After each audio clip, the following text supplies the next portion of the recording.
I am not Julia. Alexander Temple. Summary. Taylor has a best friend, and when she is gone, he has to replace her. How can a boy take the place of his best friend, who is a girl? Chapter 1. Best friends. No, I am not Julia. My name is Taylor. We both are 11 and best friends.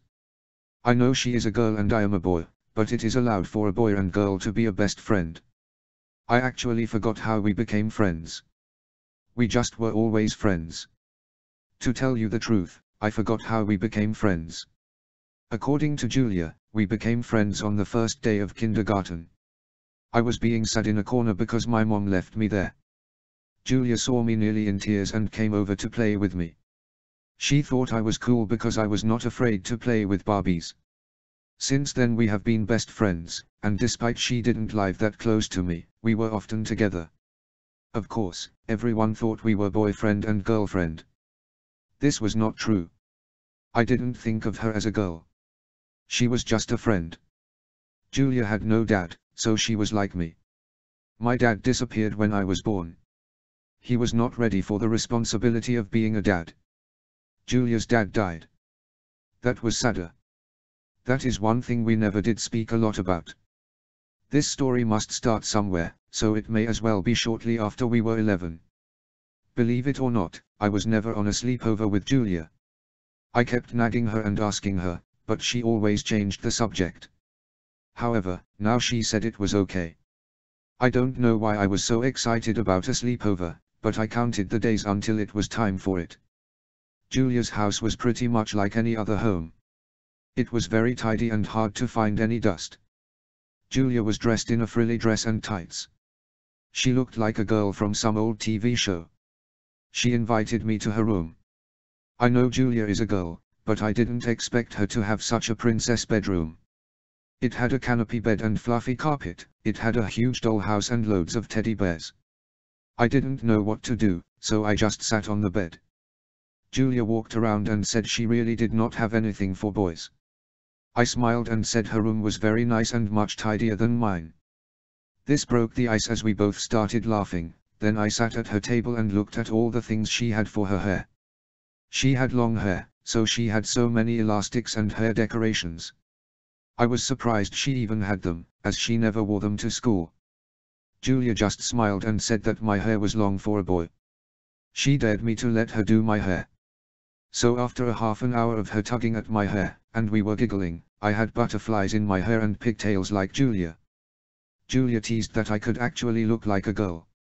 Actually, she was a bit serious when she said that. I did not think it was funny and started taking all the things out of my hair. Julia's mother was standing at the bedroom door and smiled as she saw me take the things out of my hair. It was time for dinner. Her mother was a great cook. She was smiling and very nice. She told me I could sleep over any time. Eating dinner there was a fun experience. Everyone was smiling and laughing and having a good time. Afterward, her mother suggested that Julia show me one of her DVDs. Julia said she had none that I would like. Her mom won in the end, and for the next 2 hours, I was watching a Barbie film. Julia kept on apologizing and telling me she is sorry she doesn't have the Avenger films or something. I was a guest, so I told her not to worry. The film was not that bad. It did tell a story and I didn't really mind it. After, we were getting ready for bed. I put on my Iron Man pajamas. Julia got changed in the bathroom. When she came back, she had a night dress. "You know I never wanted you on sleepovers?" she asked. "Yes. It's because I have secrets I did not want you to know." "Oh. Besides my mum treats me like a princess and makes me wear frilly dresses and things, I have a big secret. I didn't want you to hate me or tell the whole school. I am your friend and I could never hate you." Well, this is hard to say. I am a bedwetter. I wet the bed, so I need to wear diapers. I didn't know what to say at first. I heard of bedwetters but never thought that they would be wearing diapers when they were 11 years old. I could see that Julia was nearly in tears waiting for a reaction. I didn't know what to say, so I told her that it didn't matter. No one could see the diaper under the night dress. I didn't think about the diaper or the way she was treated after the sleepover. It was a fun weekend and I would love that we had more sleepovers. When we were walking home from school, I told her that the sleepover was fun. She should come to my house sometime where we could have a sleepover. She was quiet all day at school and asked if I thought she was weird because she wet the bed and was treated like such a princess. I smiled and reminded her that she was a friend. I respected that she had problems when she slept and it would get better. The main thing is we always been friends and would be friends forever. This made her happy and she did a small dance of happiness. Julia was in a great mood as she said goodbye and said we could have sleepovers at any time. She even suggested every weekend. As Julia was crossing the street, she was in such a good mood, that she did not notice anything. Everything went so fast. An old woman driving a car drove into Julia. I could see Julia's body flying through the air. I rushed to her and I was in tears. She was in pain but managed to smile, telling me that we may have to cancel this weekend's sleepover. I did my best to smile and show that I was not worried. Julia knew me well and could see that I was worried. She told me that it did not hurt. An ambulance came and took Julia to the hospital. I ran home and told Mom that we need to go to the hospital. I quickly told her what happened and Mom said we should go straight away. On the way, we stopped at a flower shop to buy some flowers. In the car, I looked out the window. There was so much going through my head. The accident happened so fast. I was so worried about Julia and wondered how many bones she broke. I was also mad at Julia. Why did she not look when she crossed the road? I was mad at myself for not reminding her to look. I was mad at the old woman for driving. It seemed like I was mad at the whole world. Now we would have to see if Julia would be in a wheelchair for the rest of her life. I promised myself that I would help her as much as I could. When we came to the hospital, we found where Julia was. The nurse told us not to go in. Then she told us the words I thought I would never hear. Julia was dead. She died on the way to the hospital. I could not believe what I heard. I rushed past the nurse and went to Julia and begged her to wake up. I did not believe that my best friend could be dead. She looked as if she was asleep. Tears were flowing from my face as she just slept there while I begged her to wake up. Mom came in and helped me to move away from her. We sat on a sofa outside the room. I do not know what Mom was saying. She was going on that at least Julia had no more pains and was in heaven. I could not believe that the best friend I had for most of my life was now gone.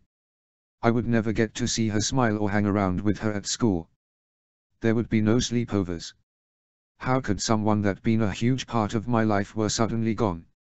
I mean, who would know that the sleepover would be our only one and it would be the last time that we walked home? Julia was dead. My best friend was dead. I was dressed in black at Julia's funeral. I have been crying for days and I knew the funeral was the last chance that I could say goodbye to her. It was hard to believe that she was in a coffin. The funeral was so sad, especially when the coffin was lowered in the ground. Julia's mother started screaming and crying when the coffin was lowered.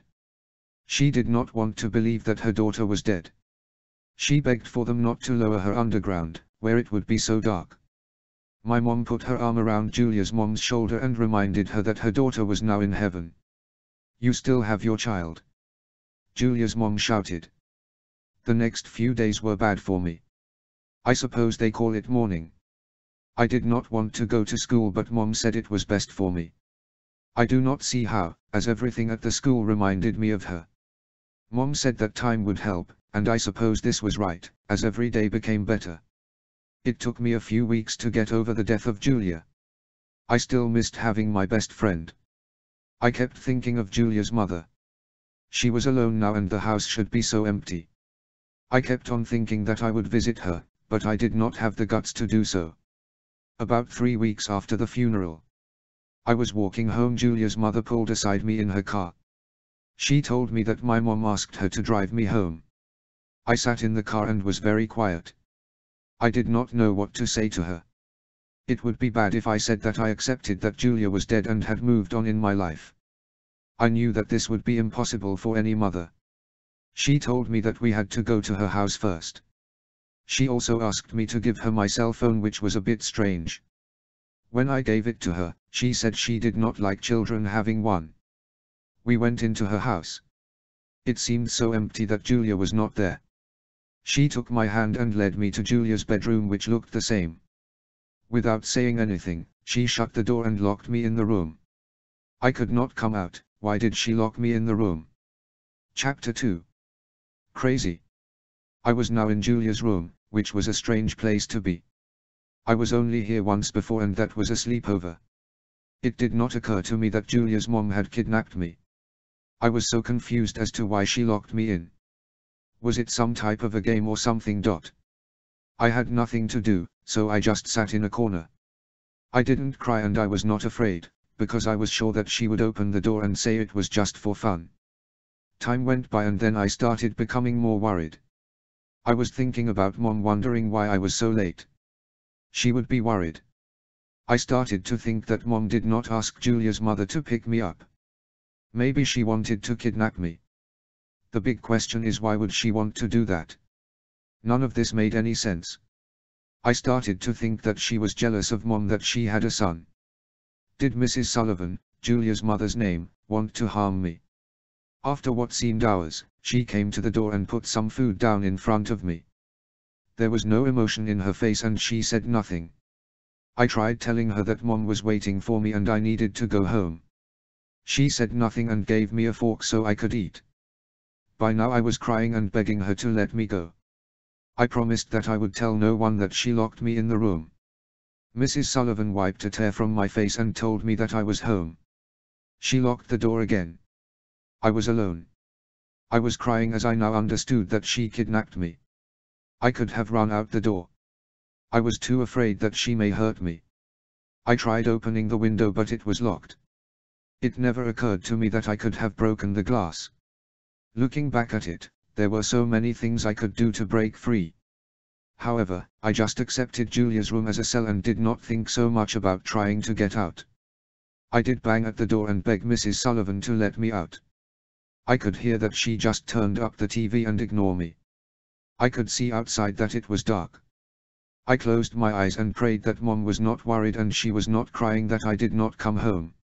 I decided there was nothing to do except to sleep in Julia's bed. I did not sleep that well. The next morning, Mrs. Sullivan came in and told me it was time to get up. "Can I go home today?" I asked. "You are home, Julia." Mrs. Sullivan responded, "Everyone told me that you were dead. I was ready to kill myself, but then I saw you walking home from school. I am not Julia. I am Taylor. Do not try to trick me anymore. You can dress like your friend, but it was very bad of you to make everyone think you were dead. You do not want my death on your conscience, so do not try to make me believe you are dead. I. But now you are home. You are grounded, little lady. You are to stay in your room until I say so. Now, let us get you dressed." I was speechless. Mrs. Sullivan thought I was Julia. This was confirmed when she took the clothes I was wearing the day before and put them in a plastic bag. Then she gave me a pastel-colored summer dress and told me to put it on. I had no idea how to put a dress on. This made Mrs. Sullivan smile and helped me get dressed. When she was done, I had Disney panties on, frilly ankle socks and the summer dress. Mrs. Sullivan gave me a hug and told me that she was happy that I was home. Then she locked me in the room. I looked in a mirror and could not believe my eyes. I looked like a boy wearing a dress. I looked like a sissy. I did not look one bit like Julia. What was happening to me? Julia's mother was now crazy as she thought I was her daughter. If I tried to escape, she would just kill herself and I did not want to be responsible for that. The big question is, what should I do? There was only one answer. I had to survive and hope that Julia's mother could see reality again. Wearing a dress was strange. It was like I needed pants as I could feel the air against my legs. It also made me feel pretty, which I did not know what to think about. I did not want to get it dirty or anything like that. Wearing a dress screwed with my mind a lot. I tried telling myself that I was a boy, but this was so hard to see when I looked in the mirror. Time went by so slow when I was locked in the room. So I sat down on the floor and looked at the dollhouse. Then I slowly started playing with it, and in no time I was immersed in pretending that a family lived there. The family was a happy family and they had lots of fun. Mom would bake cakes and the children would help. At night, they would sit around and see a film while eating popcorn. Then at bedtime, the parents would sit and read stories while they tucked the children in bed. I never really played with anything girlish before, so I was surprised how fun that playing with the dollhouse was. It was like that it took me to another world, where I could forget all my problems. After I played with the dollhouse, I decided to tidy the room. So I made the bed and put the teddy bears against the pillow. There was not much to tidy up, so I started looking through Julia's things. She had so many dresses like a princess would wear. I also found the bags of diapers and remembered that she wet the bed. She had so many dolls that they filled a full box. I picked up a nice doll and started holding it. It was as if the doll was real. I promised that I would take care of her and no one would harm her. Then I noticed a picture on her side table. It was behind the lamp. It's amazing that I never noticed it before. It was a picture of Julia and me. We had our arms around each other and smiling. I do not remember when the picture was taken, but it showed that we were best friends. I held the picture and cried on the bed. Was Julia looking down from heaven? Was her ghost here? Could she see that I was kidnapped? What would she do if she was here? As I was on her bed, I cried as I missed her so much. In a way, I could understand that her mom went crazy. Then her mom came in and told me that it was time to fix my hair. She noticed that I was crying and gave me a hug saying that everything will be fine. She told me that she was mad at first that I cut my hair, but it was good that she was good at fixing hair. For the next hour or so, she started putting hair extensions in my hair. I was looking in the mirror as she did this. My boy's hairstyle was slowly disappearing and it was getting long. The hair extensions were now way past my shoulder. It hurt a bit as she put the extensions on, but worse than that, I felt that my identity was being destroyed. I was beginning to look more and more like a girl. When she was done doing this, she braided my new hair into some pigtails. I wanted to shout at her that I was not Julia, but I also knew that she would probably go and kill herself. I did not want this to happen. I looked in the mirror when she was gone, and for a brief moment, I saw Julia in the mirror. It made me realize how serious this kidnapping was. I was no longer Taylor. Mrs. Sullivan has killed him and made me into her daughter. She told me that since I was a good girl, I could eat dinner with her and come out of the room. So for the next hour, I sat in the kitchen and ate some food. I said it before, but Mrs. Sullivan was a good cook. She was smiling as I ate and told me that she missed it when we ate together. I just ate and said nothing. I was hoping that she would suddenly realize that she kidnapped me. This did not happen. She was telling me how to eat in a ladylike manner. I helped her clean up afterward. I always hated cleaning up, but it was better than being locked in the room. Mrs. Sullivan told me that she stopped with her job. She wanted to be with me all the time, so nothing bad would happen to me again. Again, I said nothing and just dried the plates. I see you are worried, princess, she continued. When your grandfather died, my mother got most of the money, however, he provided me with a good allowance and we can live off of that. After we were done, we went and sat on the sofa. The news was on TV. I was surprised when there was a piece about me disappearing. The newscaster said that I was kidnapped on my way home from school. They found my clothes thrown in a field outside town and presumed that some wicked man kidnapped me and killed me. They were still searching for my body. Then Mom was on TV. It looked like she did not sleep for ages. She was crying as she begged the public to help her find my body. She told the newscaster that she would not believe I was dead until they found my body. Mrs. Sullivan sighed when she saw it. She told me she knew I was worried that my friend was dead, but at least I was safe. I wanted to scream once again and say that I was Taylor, and could she see how sad my mom was because she thought I was dead. As I was about to speak, she told me it was time for bed. As Mrs. Sullivan helped me take off my dress, she told me to lay on the bed. Before I could think of what she was doing now, she put a diaper on me. It felt like a huge thing between my legs. Like I was wearing 100 pairs of panties. I felt like such a baby. It didn't help that I started to cry, and say that I did not wet the bed. Mrs. Sullivan put a pacifier in my mouth and told me not to talk nonsense. Of course, Julia wet the bed. So as far as Mrs. Sullivan was concerned, I needed to use a diaper. Mrs. Sullivan left me and I noticed this time that she did not lock the door. This was my chance. I could escape. This whole kidnapping was very weird. Mrs. Sullivan thought I was her daughter and yet she managed to throw my clothes in some field as if and make everyone think someone killed me. Did she not know what she was doing then? I got up and walked to the door.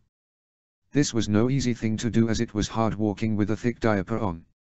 I most likely looked like I was walking like a duck. When I was about to open the doorknob, I started to think again. What would happen if I escaped? Mrs. Sullivan said that she would kill herself if she could not live with her daughter. I would be the blame for her suicide. What about if she caught me? Would she get so crazy that she would kill me? This was a thought that scared me. If she knew that I was not Julia, she could harm me. Even if I did escape, then she would end up in prison and I did not want her there. The fact was that I now had a special connection with her. She was the mother of my best friend, and that was enough that I did not want anything bad to happen to her. I also knew that Mrs. Sullivan was a nice lady and she did not harm me since I was kidnapped. I cared about her and did not want her to die or be put in prison. I thought that this kidnapping was part of her grief. It must be the worst thing for a mother when her child dies. She kidnapped me because her mind could not accept this. I figured that in time, she would remember and then know what she has done to me. She would let me go and I would tell no one what happened. That was my plan. I went back to bed and smiled thinking at least I would not need to get up and go to the toilet. I suppose this was my way of trying to be positive. I tucked in the doll I had all day and sang her a lullaby Mom always sang to me. The next day, Mrs. Sullivan woke me up. She took off my nightdress and diaper and told me to lay on the bed. I told her I do not need diapers in the daytime. She smiled and told me that she was thinking that I was not that old. It would be safer if I wore them. Mrs. Sullivan said I would not need diapers when I was a big girl and started at school. I clutched onto the doll as she put a pacifier in my mouth and dressed me in a diaper and puffy dress, so I looked like I was a toddler. Julia's mother was becoming crazier. Just then the doorbell rang. Mrs. Sullivan told me to stay quiet as it looked like she went white. I heard her open the door and my heart jumped when I heard it was my real mom. She was asking if Mrs. Sullivan had seen me. Mrs. Sullivan said that she did not and she hoped that no one harmed or killed me. Mom kept on talking and most likely was hoping to be invited in for some coffee. Mom was crying and saying how hard that I was gone and not knowing what happened to me. Mrs. Sullivan tried her best to console Mom saying that she understood and she would pray for Mom. I could have kicked myself. I could have shouted or run out of the room. However, I just sat down against the door as tears were flowing down my cheeks. No matter what I did, something bad would happen. I was sure that my plan that Mrs. Sullivan would start thinking straight again would work. Julia was dead. I did not want anything bad to happen to her mom. Still, I let my mom cry at the door not knowing I was only a few feet from her. When Mom went, Mrs. Sullivan came back with a suitcase. She started throwing some of the dresses and other clothes in it. I just stayed there thinking maybe she knew finally that I was not Julia. This was especially when she packed her clothes. Maybe she would let me go and was planning on going underground so she did not have to go to prison. She took my hand and told me we were going for a drive. I smiled and asked her where we would be going. We need to go far away from this town, where it is not dangerous and we will be left alone. Chapter 3. Happy Endings. Mrs. Sullivan told me that we were going to Granny's. I never met Julia's grandmother. I was sure that she could sort everything. It was a long trip and I fell asleep for most of it. When I was awake, Mrs. Sullivan was talking with herself. It was like she had to convince herself that this trip was wise. It is too dangerous in that town, she mumbled. Children die and children go missing. It is too dangerous for us. People would want to bother us all the time, they might not think I can take care of you. They do not understand you're my princess and I want to protect you. I told Mrs. Sullivan that I wanted to go home. I told her that I was not Julia and I was Taylor. I was crying as I was begging her to take me home. She did not hear what I said. All she could see was that I was crying and wearing a dress. She gave me a pacifier and told me that we will be happy at Granny's. The important thing is that we would be safe. She promised me that I would love it there and I would have many friends when I was old enough to go to school. I did not know who was crazier. Was it Mrs. Sullivan that thought I was her toddler daughter? Did the grief of losing her own daughter screw with her mind so much that she could not see that I was a boy that she put in a dress and diaper? There was no doubt that this woman was totally crazy and needed to be in a padded cell. What about me? I put up no fight as she slowly changed me to a sissy. I did not fight when she put extensions in my hair, or when she put a diaper and dress on me. I did not even spit the pacifier out. There were many times I could have escaped and I could have screamed when my mom was at the door, so she could hear me. I accepted her treating me like her daughter. The fact was that I was now sitting in a car in public, and anyone that could see me would think that I was a girl. I was afraid to escape what may happen. You never know what crazy people would do. This being said, I must have been just as crazy for allowing everything to happen. After 5 hours of driving, we finally came to Granny's house. It was a nice old house in a small town. It was like one you would hear about that people would love to own. It was a 2-story house with a nice garden and white fence and flowers. Granny was surprised to see us. I think she was most surprised to see me. She stared at me as I came in and was silent when Mrs. Sullivan called me Julia. She invited us to sit and have some lemonade. The old woman did not say much when we arrived. She just acted like nothing was strange. While we were drinking lemonade, Mrs. Sullivan told her mom that she was moving back home. Then she explained how dangerous it was where we lived. Children died or went missing. She kept on saying that it was not safe. She changed the subject and told her mom that she bet that it would be hard for her to recognize me. I could have laughed when Granny looked at a picture on the wall of Julia and then beckoned me and admitted that I did change quite a lot. Mrs. Sullivan explained that I grew so quickly. Granny heard enough. She told me that I should go up to the room Mrs. Sullivan had as a girl. I was hoping that she would call the police straight away. The thought went through my mind that now I had to deal with 2 crazy women. Most likely, it ran in the family. She showed me the room and told me that she would be back.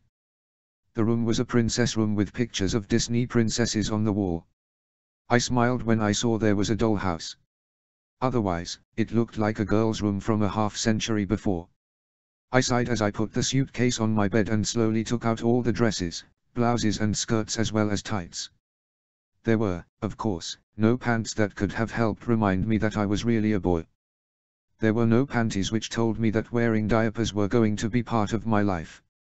This was confirmed by the pacifiers and even the baby bottle that I found in the suitcase. I heard the 2 women talk below. I did not know what they were saying, but at times their voices were very loud, so they must have been arguing. Most likely Granny was asking who I really was and telling Mrs. Sullivan that Julia was dead. I continued unpacking for some reason, although the police could be knocking the doors down to save me. The voices calmed down and it was quiet. I dared not go down. I just sat down by the dollhouse and played with it. A small family lived in it. It had a mom and dad and a son. The dad was never home. He was always working. The mom was a good one, but she was worried. Her son was very feminine and liked wearing girl clothes. In fact, the boy considered himself a girl and thought God made a mistake in giving him a boy's body. His mom was worried about having a sissy son. This was especially because people teased him and his dad was ashamed of him. However, the sissy boy had enough love from his mom and she even started to think of him as her daughter. My playtime with the dollhouse was interrupted. Mrs. Sullivan said that we needed to go to the shop. This made my heart race quickly as it meant that I would be in public dressed like a girl. I tried telling Mrs. Sullivan that I did not want to be seen with a dress on. She smiled and told me not to be such a tomboy. I told her that I was a boy and I was not Julia. Again she did not listen, she just said that we needed to change my diaper before we went. So I was put on the bed and the old diaper was taken off. Granny was there. It was embarrassing that she could see my private parts when the diaper was taken off. I wondered if she would faint knowing that I was really a boy. I stopped thinking about how Mrs. Sullivan could not see it. She was just crazy. The question was if Granny was just as crazy. The trip to the store was the most frightening experience in my life. I was worried people would see that I was a boy and think I was a sissy. Walking through the shop doors must have been the most courageous thing I ever have done. I also noticed a missing picture of me on the door. Would people notice it was me or would they just think I was a girl? It was easier than I thought. People just saw me as a girl and took no notice of me. There were only 2 incidents that went wrong. The first was a woman that came up and asked if I was famous. Mrs. Sullivan laughed and said not. The woman explained that she saw me somewhere before. Of course, she did, she saw the missing poster on the door. As she walked away, I sighed thinking I was too much of a coward to tell her who I really was. The second incident was more embarrassing. This girl who was about 8 was staring at me. Then she tugged at her mom's skirt and said in a very loud voice that I was wearing a diaper. Her mother blushed and told her to stop making things up. Things got worse when Mrs. Sullivan said in a loud voice that we mustn't forget that I needed to get more diapers. She also said that I needed a new baby bottle and bibs. The little girl told her mom I told you so and asked why a big girl would wear diapers. The mother did not know and praised her little girl for being potty trained. I started crying hoping that the ground would swallow me. I should never have started crying because Mrs. Sullivan put a pacifier in my mouth. When we got back to Granny's house, I ran to my room. Now I was seen as an old girl wearing diapers. What was happening to me? Granny came up and sat down on the bed. She told me that she knew that I was not Julia and she suspected I was someone from Julia's class. I broke down in tears and told her the whole story. I told her that Julia was my best friend, and I missed her so much. I told her that it was so strange being Julia and living the life she had. Julia was gone and I missed my mother. At the same time, I was afraid of what would happen if I told people who I really was or tried to escape. Granny gave me a hug and told me that she understood. She also missed Julia. The problem was that her daughter's mind has been affected because of the death of Julia. Mrs. Sullivan had no doubt that I was Julia. The thing Granny was worried about was what would happen to her daughter if she was forced to accept reality. Granny was worried that Mrs. Sullivan's mind would break. She would either be very violent or end up as a vegetable. Granny told me to give it a week or 2, so she could try and slowly bring her daughter back to reality. She could see that I did not want to do this, so she added that I should do it for Julia. How could I ever say no to this? I would do anything for Julia. She gave me a hug and told me that she was so grateful. I asked about my mom and said she was so sad and worried. Granny did not answer but changed the subject by saying I was good at being a girl. She told me I must enjoy the nice dresses and life as a girl. I did not comment but noticed I had a doll in my hand. The 2 weeks went slowly by. There was no change. I was still Julia and living her life. I wore one pretty dress after another. Mrs. Sullivan would use a lot of time brushing my hair and putting it in pigtails. I could not see that she was becoming more normal. In fact, she was becoming crazier. She was treating me more and more like a baby. I had diapers most of the time and used things such as pacifiers and bottles. She even made me sit in a high chair. One day, she said she had a surprise for me. So Mrs. Sullivan and I went on a drive. I was used to being in public now, so it did not bother me as much. She told me we were going to the water world. I loved swimming and did not even consider the problems it could have by swimming. I would soon find out. Things started well. We got changed and I had this one-piece swimming costume on. It was pink with Barbie as a mermaid on the front of it. I did not complain, to be honest. I did not think about being a boy anymore. It was like that I just considered myself a girl as I acted and did things like a girl. Maybe this was after weeks of living as one and maybe I was brainwashed. Swimming was fun as we splashed around in the water. I think it was the first time in weeks that I was so happy. The other time I was happy was when I was taking care of my doll or playing with the dollhouse.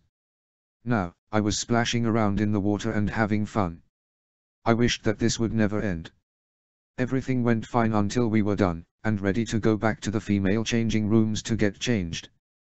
This was no problem when we came as we got changed in a cubicle so no one could see me. "Sorry, you cannot go in there," a lifeguard said. "What is the meaning of this?" Mrs. Sullivan asked.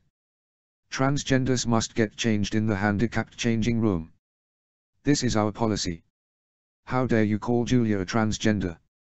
She is just different than other girls." The lifeguard pointed down at my privates and the swimming costume clearly showed a sign that I was not a girl.